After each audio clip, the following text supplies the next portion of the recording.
Hi, I'm Amber. This summer I am finally making the genealogist pilgrimage to Salt Lake City to the FamilySearch Library. I will also be visiting some ghost towns, some historical sites, and some natural wonders. We've reached the point in the trip where the focus was not on taking videos, but on doing genealogy. So this installment will have a lot of voiceover. And I'm squishing in about 4 days because I just don't have much footage. So for the first part of this video, I'll be talking about the campground I stayed at, and the second part, I'll talk about Salt Lake City itself.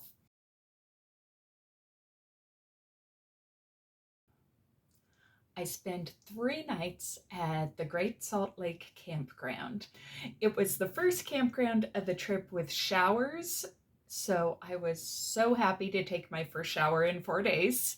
And I did deliberately make reservations here, both so I could get cleaned up from after my cave explorations, and so I could have a shower each day before I went into the city. Speaking of which, the commute to Salt Lake City was pretty comparable to my usual commute to work, so I felt like this was a pretty reasonable distance to stay from town. And this campground was a lot cheaper than any of the campgrounds closer in, so for me, it was totally worth it. As for the camping itself, there were exactly 2 tent sites. They were both down on the beach itself. The setting was beautiful. I thoroughly enjoyed my view. But the wind really kicked up during the night, and I'm pretty sure that the only reason that my tent didn't blow away was because I was in it. The next morning, I found that my tent stakes had pulled up several inches, so I pushed them back in the ground. But by the time I came back from a walk, they were up again. So that morning, both the other camper and myself rolled up our tents and decided to spend the rest of our trip sleeping in the back of our cars. The campground is mostly for RVs, and I could see why. The park itself, although it is a campground, is mostly a day use area. It has a marina, and people come to use boats. The Yacht Club and the Hawaiian Canoe Club of Salt Lake City, yeah, there is one apparently, are both headquartered there. There were several viewpoints around where you could look at the beautiful views of the lake. And I saw one girl having her quinceanera photographs taken, and I'm sure that the backdrop was just stunning.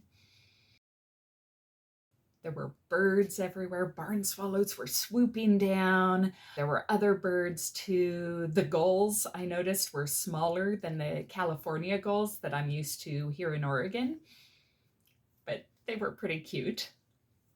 But you didn't see anybody walking on the beach except for me when I first got there.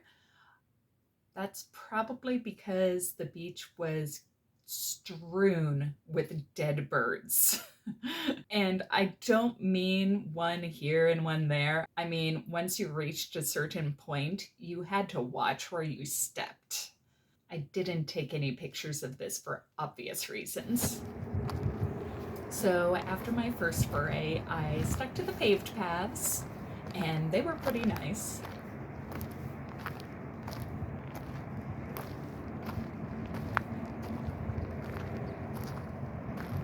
I really enjoyed the path out to Taz Point, which turned out to be named for somebody's dog, which is just adorable.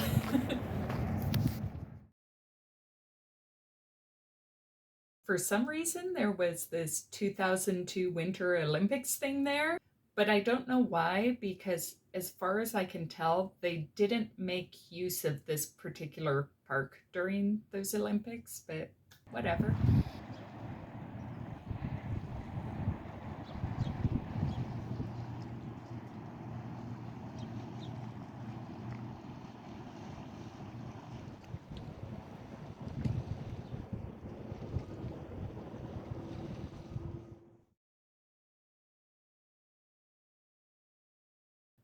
Within the gates of the park, but not part of the park proper, there was a dirt road out to something called Black Rock, which, apart from being a big black rock, was also the site of a former resort.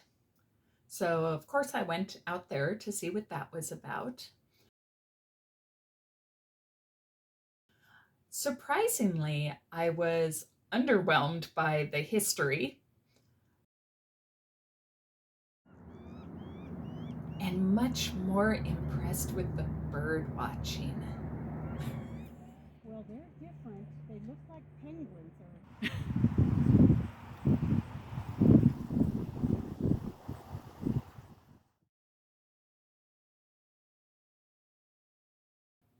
Just outside the gates of the park was something called Saltair.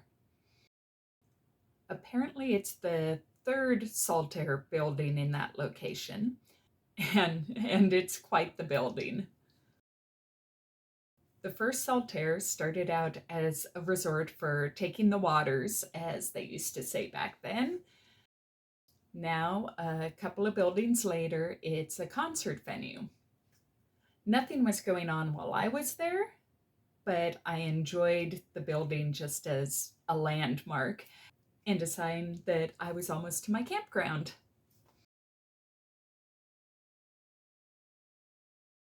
Now for Salt Lake City. Let me start out by saying that I loved Salt Lake City.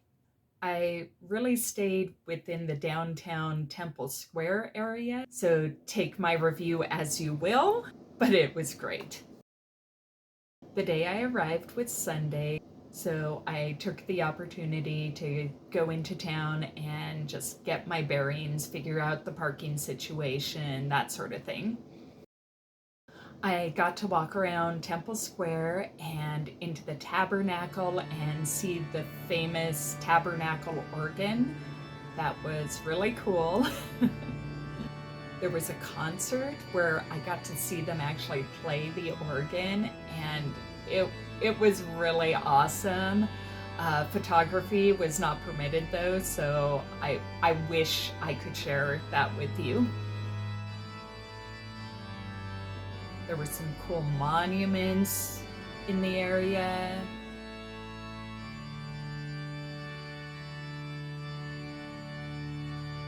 There was the Assembly Hall.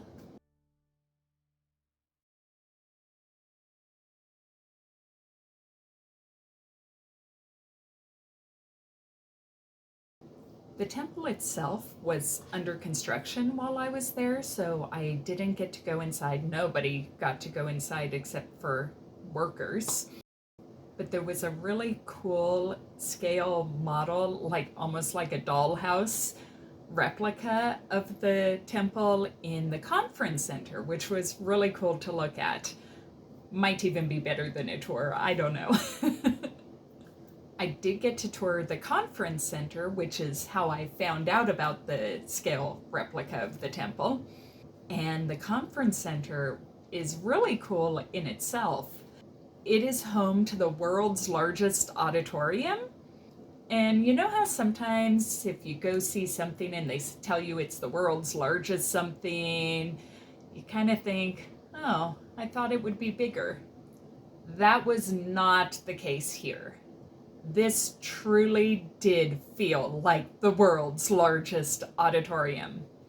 The tour guide said that if you took out the seats, you could park a 747 jet in there, and I have no trouble believing that whatsoever. I don't think you really would even need to remove the seats.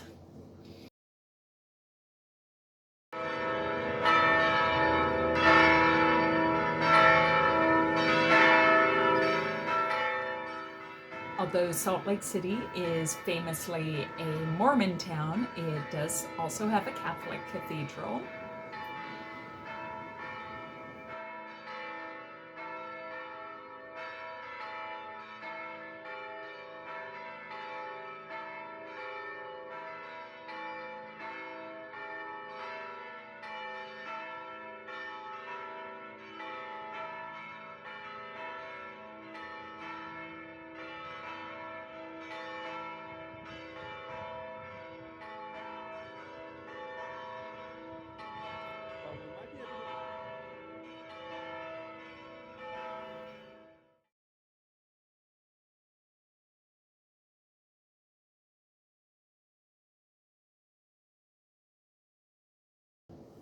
When I finally got to the FamilySearch Library on Monday, I was so excited. I've been hearing about it for most of my life, and I went in knowing that this is the world's largest genealogical library. So there I did initially have that feeling of I thought it would be bigger. But once I started walking around and seeing what was there, that feeling quickly went away. There was one area where you could digitize your old movies and things like that. And I did come prepared with a couple mini DVR cassettes that contained an interview with my grandpa from over a decade ago. But the first cassette had some stuff on it before the interview with Grandpa began, so that was getting digitized as well. The people there helped me get set up and start recording, and I was afraid to touch any of the controls after it started because I wasn't sure if I might mess something up. So I got to sit there in embarrassment for a while everybody could hear. The volume was low, but you could still hear my mom and my cousin and myself singing karaoke. It helps to think we might be wishing on the same bright star. And when the night wind starts to sing a lonesome lullaby, it helps to think we're sleeping underneath the same big sky.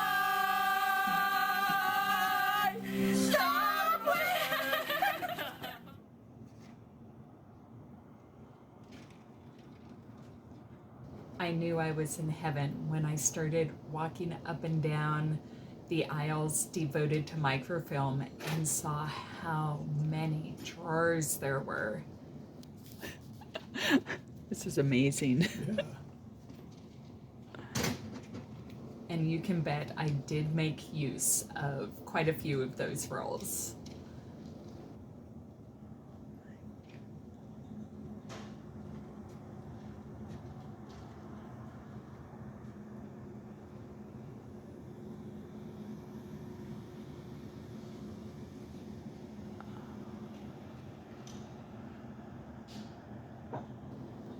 You might already know, if you watch this channel, that I have a lot of Luxembourg heritage, which is a pretty niche area of study.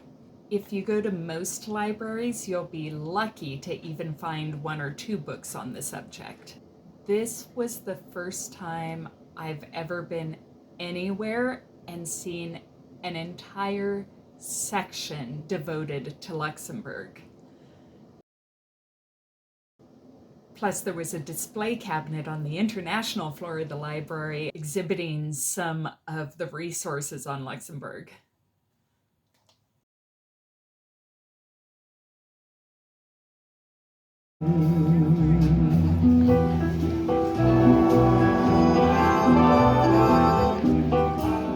Mostly while I was in Salt Lake City, I was spending most of my time doing research, but I did go out and have fun too. Not that research isn't fun. One evening there was a free outdoor swing concert with a live band, so of course I went.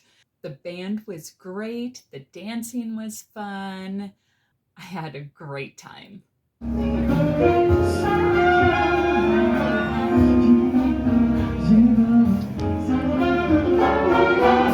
You make me feel so I got back so late that I was locked out of the campground gate, and the code they gave me on the first night didn't work anymore. Apparently, they must have changed it. So I spent the night in front of Saltair, which didn't bother me too much because I was sleeping in the back of my car anyway. But pro tip, if you're staying at the Great Salt Lake campground and you're going to be coming back late, make sure you have the current code.